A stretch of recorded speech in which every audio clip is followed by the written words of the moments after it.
So ఇప్పుడు చాలా మంది ఏంటి అంటే బీటెక్ క్వాలిఫైడ్ స్టూడెంట్స్ అయినా కానీ MTech qualified students, PG qualified students, ఇంత క్వాలిఫైడ్ స్టూడెంట్స్ ఇప్పుడు ఎడ్టెక్ సైడ్ వస్తున్నారు, టీచింగ్ ఫీల్డ్లోకి వస్తున్నారు. సో వాళ్ళకి ఇవన్నీ ఎక్స్పీరియన్స్ లేదా, లేక వాళ్ళకి తెలియదా? ఫౌండేషన్ కోర్స్ అంటే ఏంటి? ఫౌండేషన్ కోర్స్ అంటే పిల్లవాడి క్రిటికల్ థింకింగ్ అలవాటు చేయటం, ఒక కాన్సెప్ట్ డీపర్ లెవెల్లో పూర్తిగా అర్థం చేసుకోవటం, analysing capability, problem solving ability.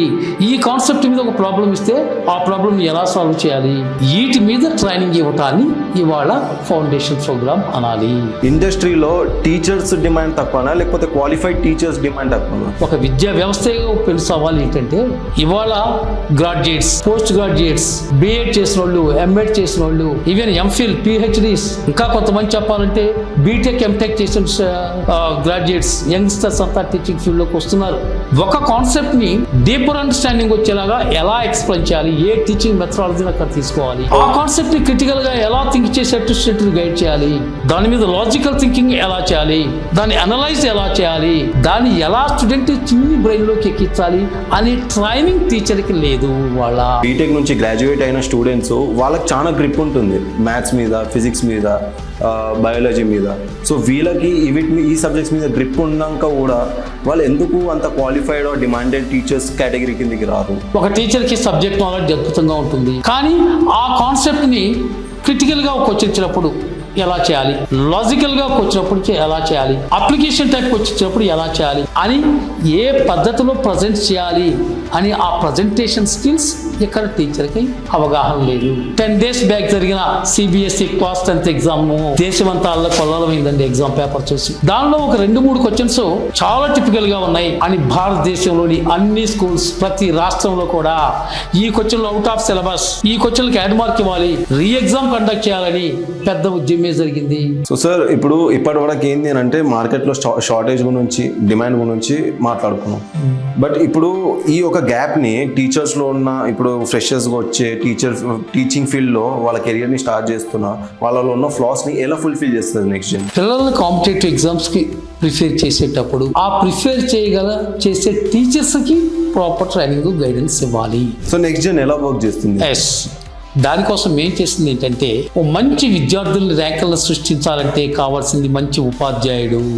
So ఈ టీచర్స్ ట్రైనింగ్ ని ఒకవేళ క్వాలిఫై చేయాలన్నా, ఒక ఫ్రెషర్స్ రావాలన్నా ఎలా మీరు రిక్రూట్ చేస్తారు వీళ్ళని? మేము ఈ టీచర్ ట్రైనింగ్ ఎవరికి వదలుచుకున్నాం? ఫస్ట్ వన్, ఫ్రెష్ గ్రాడ్యుయేట్స్, ఇప్పుడే పోస్ట్ గ్రాడ్యుయేషన్ కంప్లీట్ చేసిన ఒక ఫ్రెషర్, లేదా ఇప్పుడే బిఎడ్ కంప్లీట్ చేసి, లేదా బిఎస్సి కంప్లీట్ చేసి, లేదా బీటెక్ కంప్లీట్ చేసి, ఎంటెక్ కంప్లీట్ చేసిన ఫ్రెష్ గ్రాడ్యుయేట్స్ ని మేము ఈ ట్రైనింగ్ ఆఫర్ చేస్తున్నాం. సో సార్, ఒక నార్మల్ టీచర్ నుంచి ఒక ఎక్స్ట్రా ఆర్డినరీ టీచర్ వరకు కన్వర్ట్ చేయడానికి చాలా సమయం పడుతుంది. మీ ట్రైనింగ్ వల్ల ఎంత సమయం, అంటే ఎంత పీరియడ్ ఆఫ్ టైమ్ లో ఒక ఆర్డినరీ ఎక్స్ట్రా ఆర్డినరీగా మారిపోతాడు? ఆ టీచర్కి ఉండే డిజైర్, నేను ఒక గొప్ప టీచర్గా ఎదగాలి అని ఏ టీచర్ అయితే కళ్ళకు అంటాడో, ఓకే, అలాంటి టీచర్ని ట్రైన్ చేయడానికి నాకు 4 to 5 months సరిపోతుందండి. నెక్స్ట్ జన్ ఒక నార్మల్ టీచర్కి ఫైనాన్షియల్గా ఎలా హెల్ప్ చేస్తుంది? ఏ వ్యక్తికైనా సరే తన ఫైనాన్షియల్ గ్రోత్ అండ్ డెవలప్మెంట్ ఉన్నప్పుడు ఆ ప్రొఫెషన్ స్టిక్ ఆన్ అవుతాడు, దాంట్లో ఇంకా ఎదగటానికి ట్రై చేస్తాడు. కాబట్టి నెక్స్ట్ ఒక టీచర్కి సజెస్ట్ చేసేది ఏంటంటే, మేము ఇచ్చేది ఏంటంటే, అసలు టీచర్కి ఉండే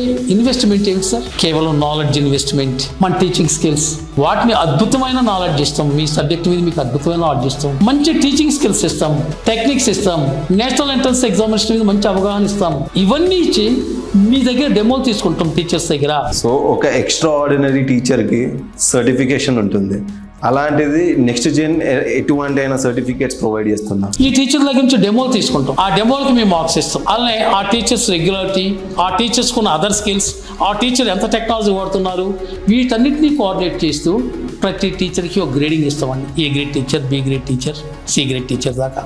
teacher may be comparable with the army.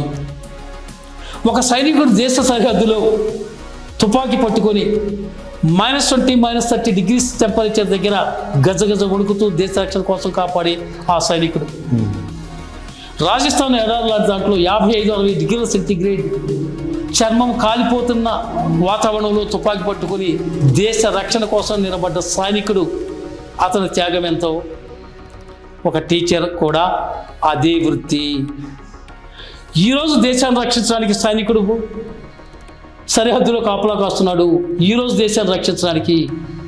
రేపు దేశాన్ని రక్షించడానికి టీచర్ క్లాస్ రూమ్లో వర్క్ చేయాలి.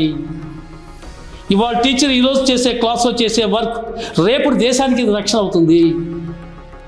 ఒక కాన్సెప్ట్ని డీపర్ అండర్స్టాండింగ్ వచ్చేలాగా ఎలా ఎక్స్ప్లెయిన్ చేయాలి, ఏ టీచింగ్ మెథడాలజీని అక్కడ తీసుకోవాలి, ఆ కాన్సెప్ట్ని క్రిటికల్గా ఎలా థింక్ చేసేట్టు స్టూడెంట్ని గైడ్ చేయాలి, దాని మీద లాజికల్ థింకింగ్ ఎలా చేయాలి, దాన్ని అనలైజ్ ఎలా చేయాలి, దాన్ని ఎలా స్టూడెంట్ చిన్ని బ్రెయిన్లోకి ఎక్కించాలి అనే ట్రైనింగ్ టీచర్కి లేదు. వాళ్ళ మన students competitive exams train up చేస్తున్నాం, కానీ ఆ టీచర్కి ప్రాపర్ ట్రైనింగ్ లేదు.